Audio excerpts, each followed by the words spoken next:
நம்ம எல்லாருக்கும் அறிந்திருக்கிறபடி ரோமர் 6 அதிகாரம் 3வது வசனத்தை நீங்கள் வாசிப்பீர்களானால், கிறிஸ்து இயேசுவுக்குள்ளாக ஞானஸ்நானம் பெற்ற அப்ப ஞானஸ்நானம் கிறிஸ்து இயேசுவுக்கு உள்ளாக.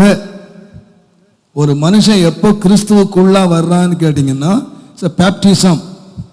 இதை நீங்கள் கலாத்தியர் 3 அதிகாரம் 27 வசனத்தில் வாசிப்பீர்களானால், கிறிஸ்துவுக்குள்ளாக உங்களில் கிறிஸ்துவுக்குள்ளாக ஞானஸ்நானம் பெற்றவர்கள் எத்தனை பேரோ அத்தனை பேரும் கிறிஸ்துவை தரித்துக் கொண்டீர்கள். கிறிஸ்துவை தரித்துக் கொண்டீர்களே. அது 3:26 கூட நீங்க வாசித்தீங்கன்னா, நீங்கள் எல்லாரும் கிறிஸ்து இயேசுவை பற்றும் விசுவாசத்தினாலே தேவனுடைய புத்திரராய் இருக்கிறீர்கள். தேவனுடைய புத்திரர். நான் இப்ப யாருன்னு கேட்டா, நான் பிறந்தது மனிதனுக்கு புத்திரனா பிறந்தேன்.